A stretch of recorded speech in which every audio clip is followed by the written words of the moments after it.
নমস্কাৰ ছাত্ৰ-ছাত্ৰীসকল ই কক্ষালৈ তোমালোকক স্বাগতম জনাইছো মই তোমালোকৰ পৰিণীতা মেম আজি মই তোমালোকৰ সমাজ বিজ্ঞানৰ ইতিহাস খণ্ডৰ অন্তৰ্গত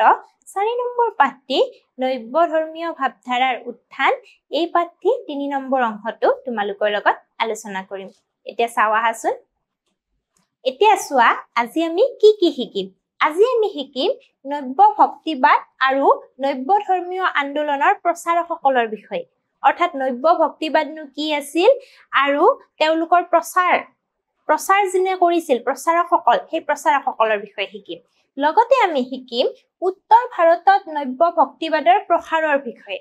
ঠিক আছে অৰ্থাৎ উত্তৰ ভাৰতত কি হৈছিল নব্য ভক্তিবাদৰ যে প্ৰসাৰ হৈছিল কেনেকৈ হৈছিল এই বিষয়ে শিকিম এতিয়া আহাচোন আৰম্ভ কৰো প্ৰথমতে চোৱা নব্য ভক্তিবাদ মানে কি হিন্দু ধৰ্ম জাতিগত বৈষম্য আৰু পক্ষপাতিত্ব দূৰ কৰাটো অতি প্ৰয়োজনীয় হৈ পৰিল অৰ্থাৎ হিন্দু ইয়াৰ আগত আমি পঢ়িছিলো নহয় হিন্দুসকল অতিষ্ঠ হৈ গৈছিল বুলি নিম্ন বৰ্গৰ লোকসকল কি হৈছিল অতিষ্ঠ হৈ পৰিছিল আৰু সেই কাৰণে কি হ'ল হিন্দু ধৰ্মত জাতিগত বৈষম্য আৰু পক্ষপাতিত্ব দূৰ কৰাটো কি হ'ল আৱশ্যকীয় হৈ পৰিল ঠিক আছে ত্ৰয়োদশ আৰু 16শ শতিকাৰ মাজত পণ্ডিত আৰু সমাজ সংস্কাৰকসকলে সমগ্ৰ ভাৰতবৰ্ষতে ভক্তি আন্দোলনক পুনৰুজ্জীৱিত কৰিছিল কি কৰিছিল পুনৰুজ্জীৱিত কৰাৰ কাৰণে কি কৰিছিল চেষ্টা কৰিছিল কেতিয়া চেষ্টা কৰিছিল ত্ৰয়োদশ আৰু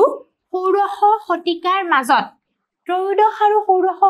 মাজত পণ্ডিতসকলে কি কৰিছিল ভক্তি আন্দোলনক পুনৰুজ্জীৱিত কৰাৰ কাৰণে চেষ্টা কৰিছিল ঠিক আছে এই পুনৰুজ্জীৱনৰ সময়ছোৱাত নব্য ভক্তিবাদ বুলি জনা যায় আৰু এই যে পুনৰুজ্জীৱনৰ সময়ছোৱাক কি বুলি জনা যায় নব্য ভক্তিবাদ বুলি জনা যায় তাৰ পিছত চোৱা এইখন চোৱা মেপ ঠিক আছে মানচিত্ৰ তোমালোকৰ কিতাপতো আছে ইয়াত কি আছে ভাৰতৰ বিভিন্ন স্থানত ভক্তিবাদৰ প্ৰচাৰকসকলৰ বিষয়ে আছে অৰ্থাৎ বিভিন্ন স্থানত ভক্তিবাদৰ প্ৰচাৰকসকল ক'ত আছিল কোনফালে কি আছিল ইমানখিনিত আছিল গুৰু নানক এইখিনিত আছিল দাদু দয়াল ইয়াতে সুৰদাস চৈতন্যদেৱ এইফালে আছিল কি উত্তৰ পূব ভাৰতত কি আছিল শ্ৰীমন্ত শংকৰদেৱ এইফালে কোন আছিল পূব ভাৰতত আছিল জ্ঞানদেৱ দক্ষিণৰ ফালে কোন আছিল ৰামানুজ শংকৰাচাৰ্য এইবিলাক গোটেই মানচিত্ৰখনত কি দিয়া আছে কোনফালে অৰ্থাৎ উত্তৰ ফালে কোন পূব ফালে কোন পশ্চিমত কোন দক্ষিণত কোন গোটেইবিলাক কোন প্ৰচাৰক আছিল কোনফালে তেওঁলোকে ধৰ্ম প্ৰচাৰ কৰিছিল বা ভক্তি আন্দোলনৰ প্ৰচাৰ কৰিছিল এই কথা আছে তোমালোকৰ কিতাপতো আছে ভালদৰে ঘৰত চাবা ঠিক আছে এতিয়া চোৱা নব্য ধৰ্মীয় আন্দোলনৰ প্ৰচাৰকসকল উত্তৰ পশ্চিম ভাৰতৰ প্ৰচাৰকসকল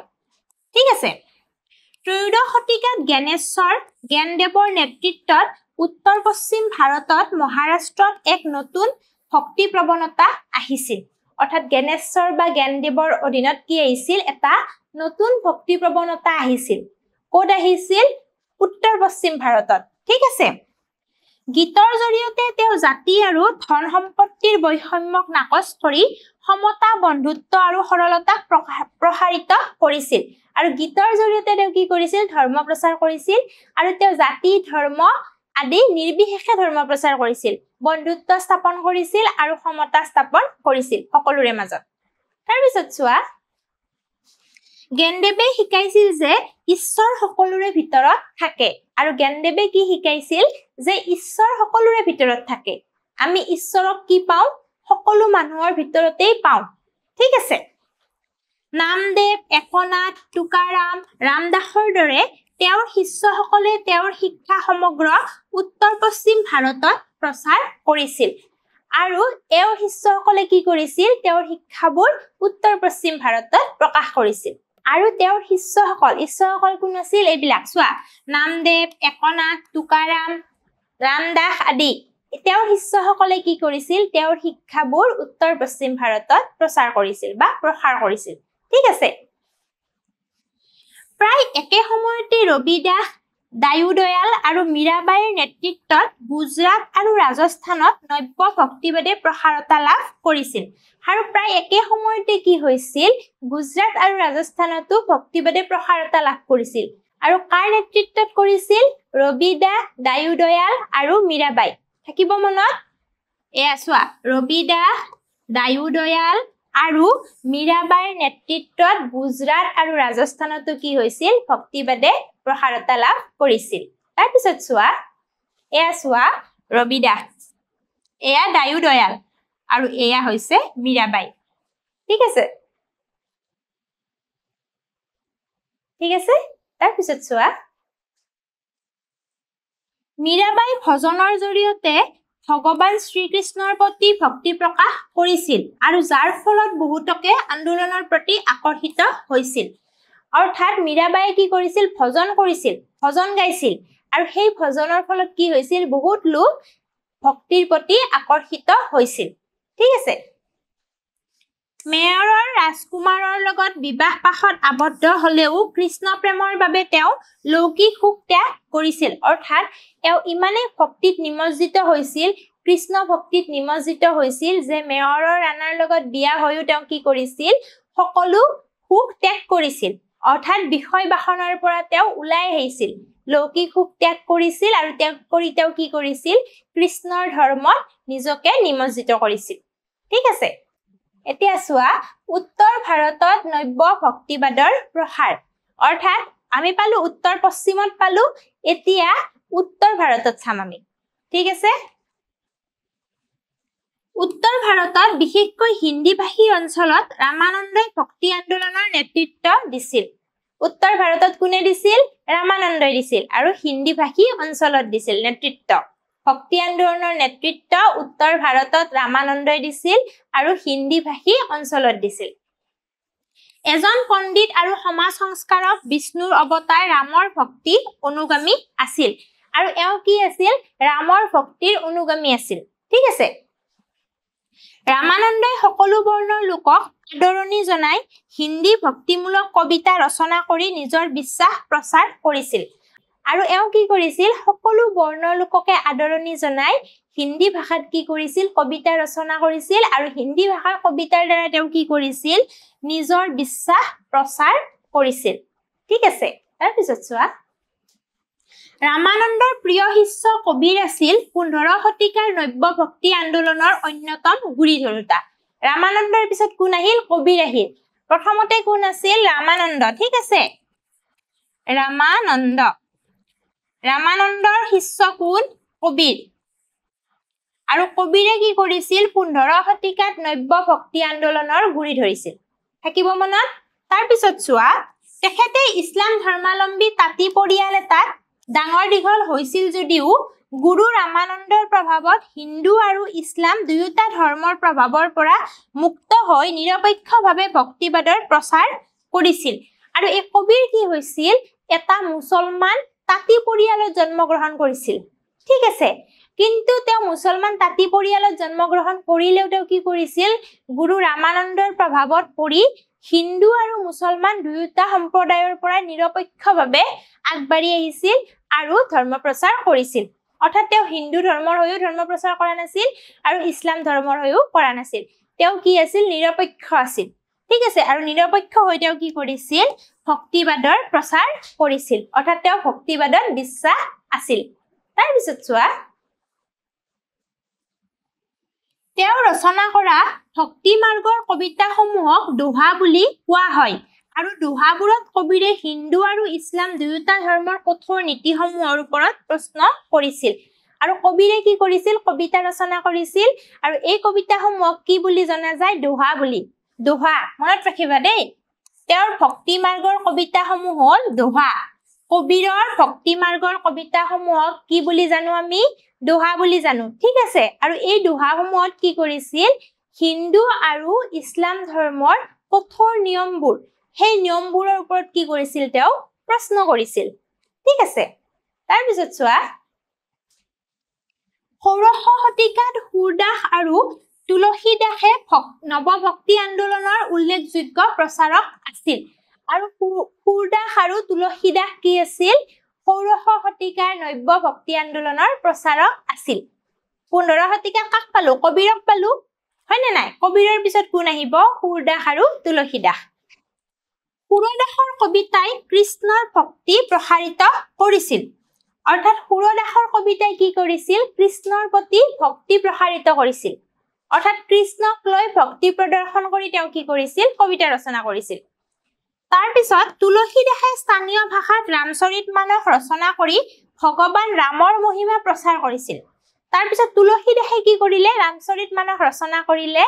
আৰু ৰামচৰিতমানস ৰচনা কৰি তেওঁ কি কৰিলে ৰামৰ মহিমা প্ৰকাশ কৰিছিল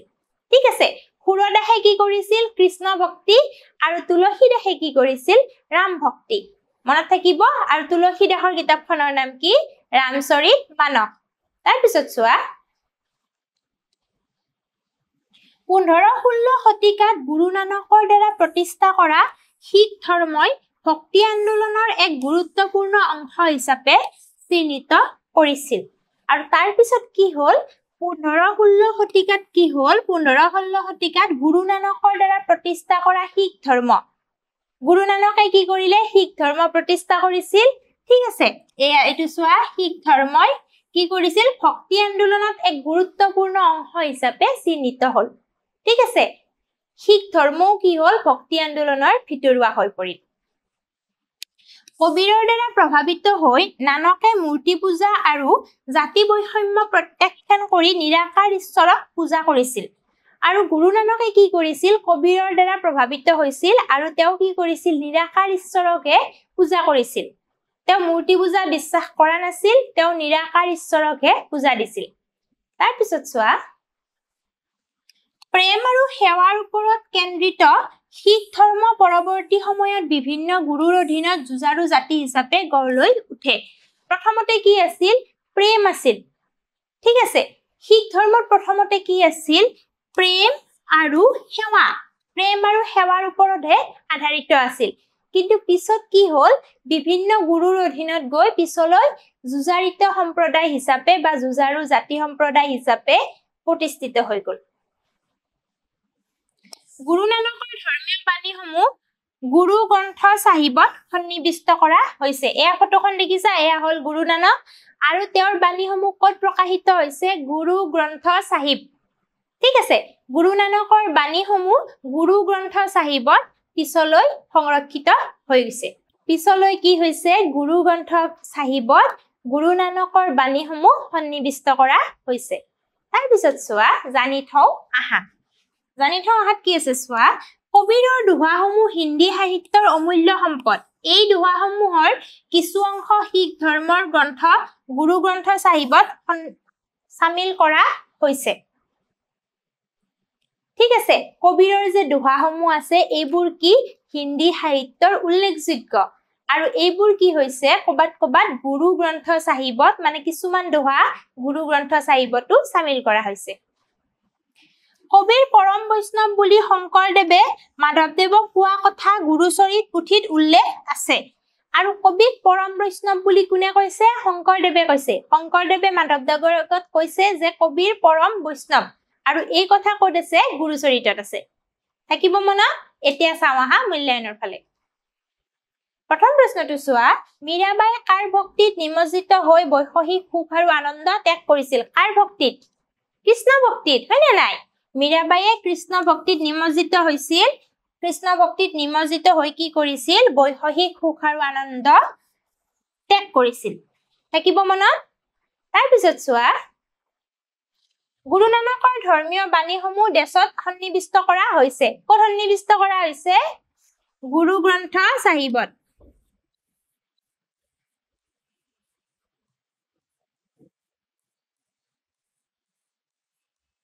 গুৰু গ্ৰন্থ সাহিবত কি হৈছে গুৰু নানকৰ ধৰ্মীয় বাণীসমূহ সন্নিৱিষ্ট হৈছে তাৰ পিছত চোৱা সুৰদাসে স্থানীয় ভাষাত ৰামচৰিতমানস ৰচনা কৰি ভগৱান ৰামৰ মহিমা প্ৰচাৰ কৰিছিল শুদ্ধ নে অশুদ্ধ কৰিছিল নে ৰামৰ মহিমা প্ৰচাৰ কৰি ৰামচৰিতমানস ৰচনা কোনে কৰিছিল সুৰদাসে কৰিছিল নে কৰা নাছিল হয় নে নাই কোনে কৰিছিল তুলসীদাসে কৰিছিল সেইকাৰণে এইটো কি হ'ব অশুদ্ধ এইটো সুৰদাসৰ জাগাত কি হ'ব